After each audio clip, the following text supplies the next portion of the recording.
hope I met him today and he's been funny so far, Mr. Aaron Decker.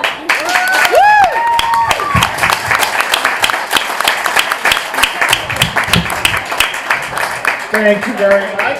I just wanted to let you know that I got a new job. Thank you. Monitoring my son's internet activities. That's my new. Pays nothing. No benefits. I didn't want it. I didn't ask for it.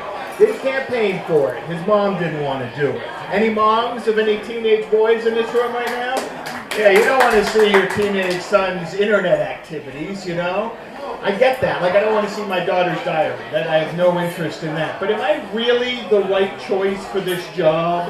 Like, seriously? The only person more depraved on the internet than a teenage boy? His dad, right? I mean, let's be honest. I need monitoring. I need someone to supervise my activities on the internet. But I was nervous, you know? Have you been on the internet? Have you seen what's out there? It's horrifying. As a dad, as a guy, it's fantastic.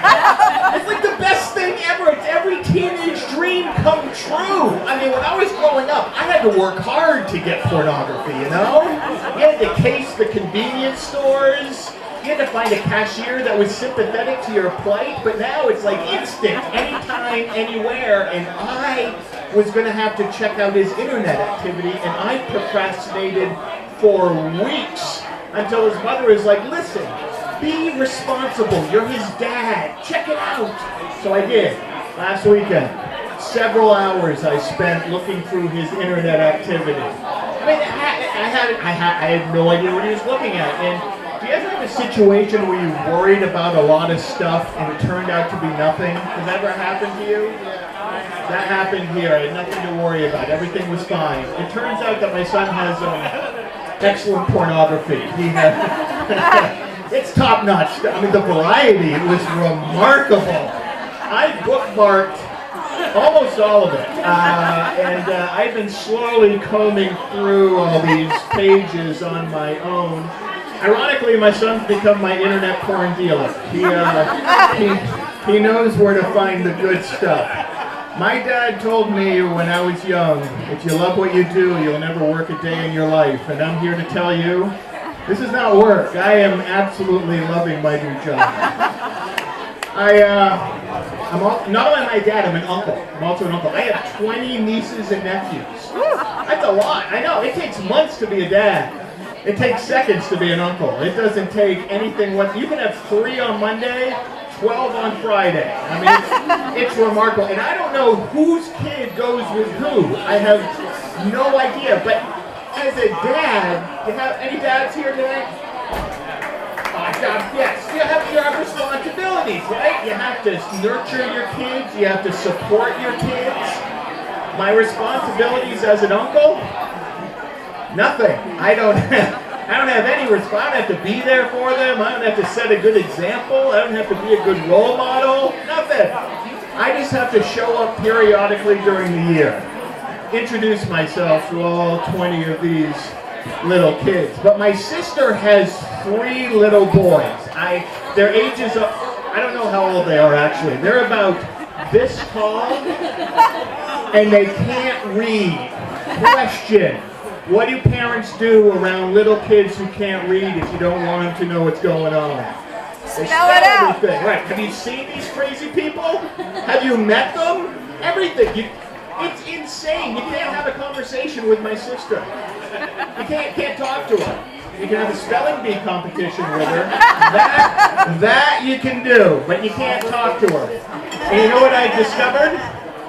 I'm a terrible speller. I have no idea what the hell's going on. I'm as confused as my 3 little. I don't know where we're going. I don't know what the plans are.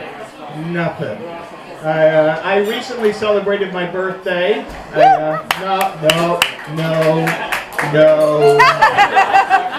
I didn't just turn 10, okay? When you're young, your birthday's exciting, you know? You're celebrating that moment you came into existence in the history of the known universe. It's a big friggin' deal. Now, Listen, I'm getting to the point where I didn't die. That basically, and I really didn't even come close. So, some celebration, yes. Applause, no applause. Have you found that as you get older, you get fewer gifts for your birthday? Have you seen that? It seems like the less time you have on Earth, the less stuff you get. That basically, kids get gifts, don't they? Kids get lots of gifts. Kids don't need gifts. Kids don't need anything. Do you know who needed something on his birthday? Me. I needed something for my birthday.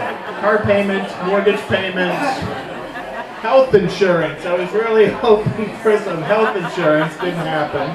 So I'm crossing my fingers I'll make it another year. I did get one gift. What do they call it? A lottery ticket. I received a lottery ticket. Who here has received a lottery ticket as a gift? Nope. Yeah.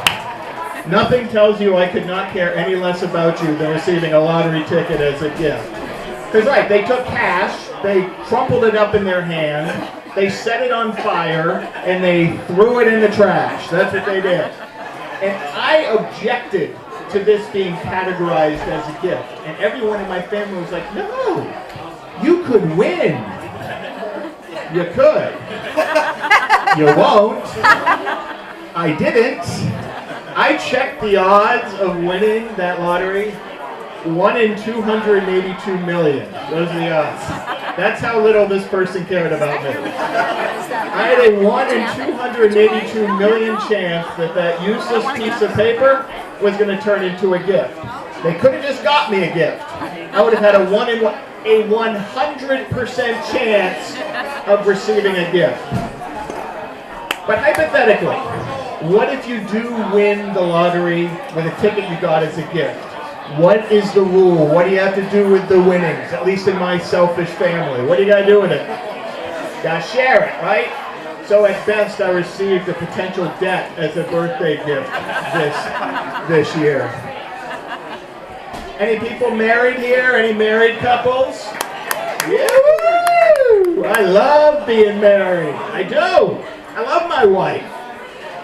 One of the things I love about my wife the most is that she will come up with an excuse to avoid having sex with me. Which I appreciate, it she's actually taking effort to protect my very fragile male ego.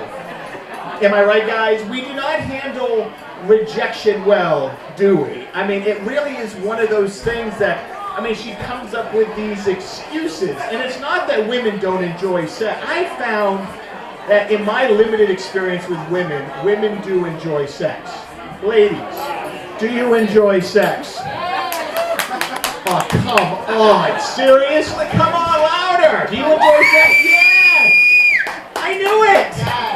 I've read that you enjoy sex. I've seen hundreds of movies where it appears you're having a magnificent time having sex. You enjoy sex. It's just that it's different for you than it is for us. Sex for women is like throwing a dinner party. And before you start, listen, just follow me. It will make sense at the end, okay? There's organization involved. There's significant preparation. And ladies, you know exactly what I'm talking about before you can have sex. Most, if not all of your energy is focused on making sure everybody else is having a good time. And it's exceedingly messy. And who cleans that up? You do. You clean. We don't do anything. We don't do shit. Sex for men is like being invited to a dinner party. Transportation. We just need to get to where the sex is going to happen. That's it. So I appreciate that she makes excuses to avoid it and protects me and protects my fragile ego. But I gotta tell you, ladies, your excuses suck. They suck. They're terrible.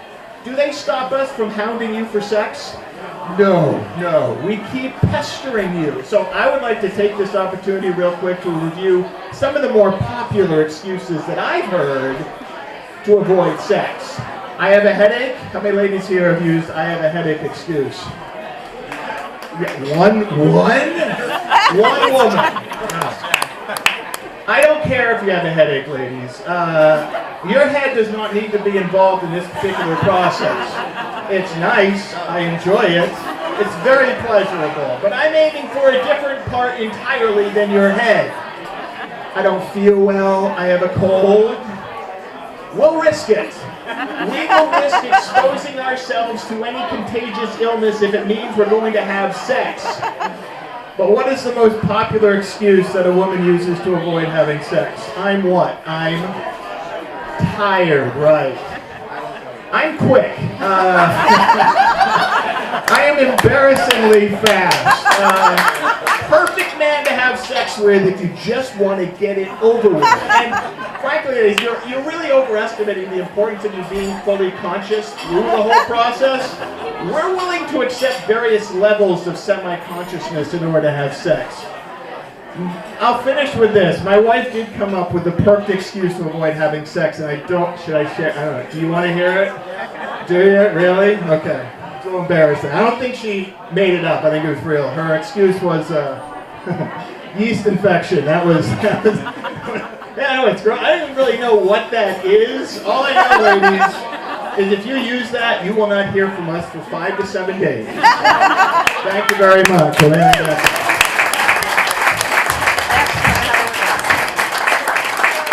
Give one more hand for Aaron Decker.